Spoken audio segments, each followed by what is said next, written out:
Hello, kiddos. Chapter 19 and 20 today. All right, let's go. Javi chose a spot just before the track curved for us to wait. This is good, he declared. The mala gente will be still going slow enough for us to hop on. It'll be here in less than an hour, you'll see. No problem. But first things first. From his pack, he took out a pocket knife, the kind with the miniature tools attached. He pulled out a little scissors from one side and held them to Elena. You need to cut your hair off, all off, short. Then put your cap back on, Javi instructed. He looked away but continued. You should disguise yourself. The less you look like a girl, the better. There are train gangs. They rob, steal, beat people up. Javi paused. Finally, he looked back at Elena, and they rape many women. The look I saw in Elena's eyes when Colmillo robbed us returned just for a moment. She grabbed the scissors and began to hack at her hair. It fell to the ground in dark, thick clumps. She cut and cut her hair. Then she asked Javi to cut it even more, until it lay like a small black cap on her head. Then, when he finished, Javi stood up with the little scissors open in his hand, staring at Elena. You look like Mija, Magdalena, my daughter Magdalena, with your hair like that. She cut it short herself last year. She plays soccer, climbs trees, runs. She said she didn't want to bother with her hair. Really, you could be hermanas, sisters. You look so much like her. Javi seemed unable to move. He seemed stuck to the ground. He couldn't get his eyes off Elena's face. What else, Javi? What else? Elena demanded. She wanted to finish. She just wanted to get it over with. Elena looked down at her clothes. Her pants and loose shirt, her sneakers, all of them could have belonged to a boy. It looked like a good disguise to me. With her cap pulled down over her eyes, she would fool almost anybody. Javi turned and dug into his backpack. He pulled out a black marker and handed it to me. His hand trembled. He stared at me in the eye, but it seemed like he was looking straight through me to a long ways away. Right, tengo sida. In big letters across her chest, he said quietly. The threat of AIDS might stop some men. Sida is AIDS. I swallowed hard and took the top off the marker and wrote the words in thick block letters right across Elena's small breasts. It was warm, but she shivered anyway. I shivered too, at all the things I didn't know and what I didn't want to know. How could I protect Elena when I didn't have any clue of all the things I was supposed to protect her from? Of course, Javi had a plan for getting on the train. He made us run the steps 10 times before he was satisfied. I didn't see why we had to practice hopping the mata gente. We were young and quick, and there was no one else around to fight us for a spot on the ladder. It's coming, Javi said. Can you hear it? At that moment, the mata gente whistle blew loudly. It was close, very close. Come on, get in position, Javi demanded. We lined up, Elena in front. We began trotting along the tracks, eyes on the cross ties to avoid tripping. Suddenly, the mata gente came roaring up. It's a giant creature with whirling steel wheels. It was moving much faster than I'd imagined it would, and we would have just one chance to make it on. Elena! Elena! My voice was swallowed up by the noise of the beast. Faster! Más rápido! Faster! Quicker! I glanced backward over my shoulder. Javi was right behind me. Get the first one you can, I yelled to Elena. Elena ran even faster, and in one motion heaped at the lowest rung on the freight car ladder. She hung with one hand, turned, and shouted, Miguel, Miguel, come on! She held out her free hand. The mata gente was picking up speed fast. For a moment, I imagined Elena fading into the distance. I saw myself tripping and falling, dragged into the stomach of the monster. It ate me up. I felt nothing. Go, Miguel, Javier puffed in my ear. Now! From somewhere, I found the speed I needed. I grabbed the rung with one hand, Elena's hand with the other. We moved up the ladder, and somehow Javi attached himself below us. The train rounded the corner, and then from the bushes and the grass, dozens and dozens of people began to throw themselves at the mata gente. They ran and pushed and shoved. A few ended up like us, clinging to a ladder. The others were like a swarm of pesky flies. The Matagente just swatted them away and moved forward. The young couple, Javi's friends from the train yard, ran clumsily along. The husband urged his pregnant wife to go faster. She never had a chance. They crumpled together onto their knees next to the track. A thin little boy scrambled easily up a ladder, only to lose his grip suddenly. He fell like a leaf, silently. An old man with watery, desperate eyes looked like he would make it, but at the last moment as he reached for Javier's hand, extended fingers, the tip of his cowboy boot caught on the railroad tie. He tripped, stumbled, and disappeared without a sound beneath the grinding wheels. It was over as fast as it began. Within seconds, the train moved beyond the unlucky ones. Javi, Elena, and I crawled numbly to the top of the car and lay down flat, Elena in the middle. Javi cried quietly. The roar of the Matagente turned into a rhythmic low rumble. We held hands, turned our bodies toward the front of the train, facing north. Chapter 20. The sun set, the moon rose, and the Matagente moved steadily along. Javi took a length of rope from his pack, lashed us together through our belt loops, and secured the rope to a rail on top of the car. Javi made us as safe as he could, but he did it grimly. The Matagente had sucked out all his good humor. The other Matagente hoppers, most of them young children, really perched on the cars in front of us like little birds on riding out a storm. The car swayed from side to side. They rocked and jolted and lurched.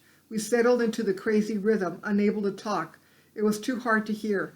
Words traveled back with the wind from the cars ahead, only to be swallowed by the clatter of the wheels.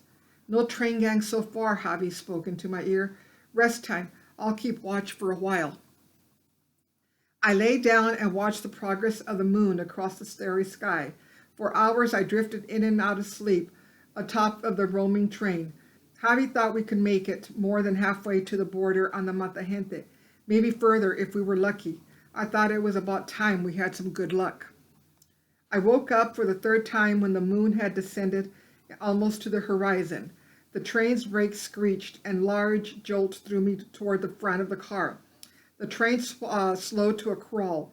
Javi frowned and untied himself from the rope. He climbed part way down the ladder of the car and leaned out as far as he could. I can't see what's going on up there, Javi motioned toward the engine. Can you see anything from the top? We stood up. People ran along the tops of the cars towards us, leaping across the chasms between the cars. Others scrambled down the ladders as fast as they could. A warning echoed from car to car. La migra! The border patrol. Get on, run!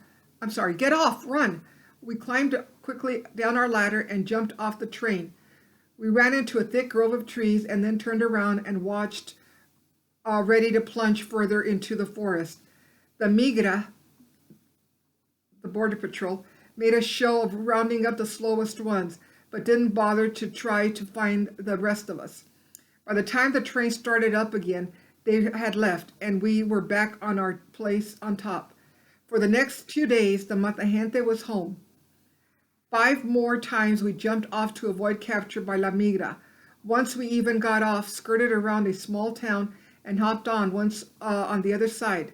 Javi said the Migra had checkpoints in one center town. I don't know how, but each time Javier seemed to know what we should do. By the evening, the second day, we had only sips of water from 1 bottle and 2 small botillos to share. A botillo is like a Mexican French bread, just smaller. We were hungry, but mostly we were dead tired. Even when we could stay on top of the car, we could never rest. 2 boys got swept off the car right in front of us by a low-hanging branch. They fell into a ditch full of dirty brown water. We had to duck again and again to avoid electrical wires. If we touched one, we'd die, just like that. The metal rails, hot from the sun, burned our hands. We coughed up the diesel smoke and filled our lungs. I can't go on, Elena finally yelled at the top of a roar of the engine. I need to eat something. I need to drink. I want a bed. Dark circles of fatigue ringed Elena's eyes. Her face was streaked with diesel soot, and she blew diesel snot out of her runny nose.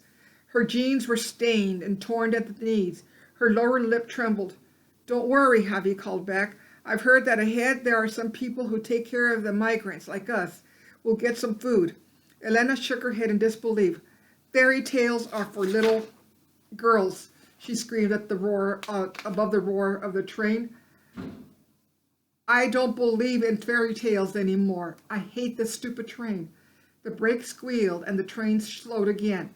If we had to top off here just one more time, one of us wouldn't make it. One of us would not have the strength. Right now it was a toss-up between Elena and Javier. I hadn't seen Javier rest at all. He'd been awake, vigilant, looking out for every big and little danger. How much sleep could he do without anyway? The train whistle blew 3 times. The mata gente slowed even more, but did not stop. Javier moved toward the edge of the car. Elena shook her head again. I'm getting off here and I'm not getting back on. And then I saw people gathered at the side of the tracks. They were throwing things at the train, probably rocks or bricks. Maybe they hated migrants like us in this pueblito, this little town. We flattened our bodies on top of the car, but nothing fell on us. Instead, I heard a girl 2 cars ahead of us laughing. I peeked over the side of the car. There, running alongside, was a fit middle-aged man. Here, he yelled, keeping pace with the mata gente. Catch! More people swarmed from their houses, their arms full. They aimed and threw, and they didn't miss. They'd done this before, lots of times. I reached out my arms and caught a plastic-wrapped package of tortillas. An old woman held out a water bottle full to the brim. A young girl, a plastic bag with fruit. Javi leaned from the ladder and grabbed both. A whole bag full of bread landed in Elena's outstretched arms. At the bottom was some ham. Everyone at the top of the train got gifts. Loaves of bread, lemonade, sandwiches, even sweaters and blankets.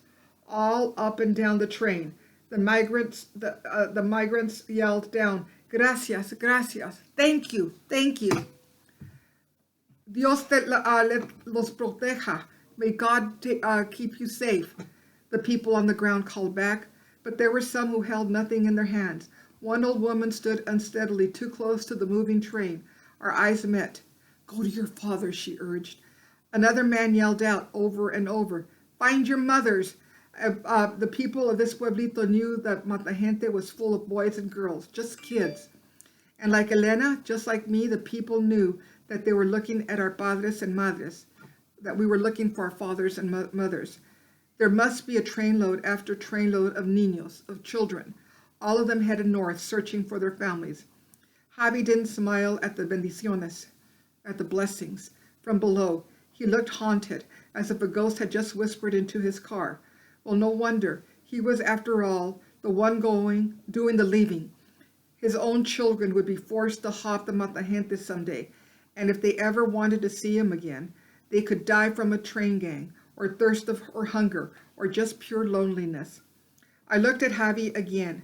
How many times would he make promises to his children back in Salvador, promises he couldn't keep once he got to his brother in New York? Then it wasn't Javi I saw. Instead, it was Papa. Papa's face was exactly as it was the day he left me. Papa left without me. Me abandonó. He abandoned me. He could have taken me and run, but he didn't. Or he could have just stayed and made it work in San Jacinto.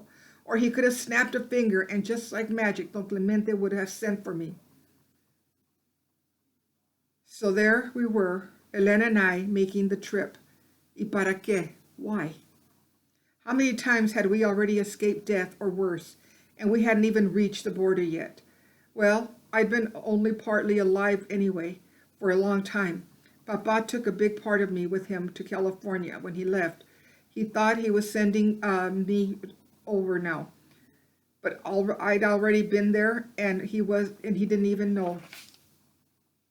I searched for a word to describe how I felt at the moment, but I realized I felt nothing for Papa. Nada. Absolutamente nada. Nothing. Absolutely nothing. Where there should have been feeling, there was just a big black hole of emptiness. All right. Later.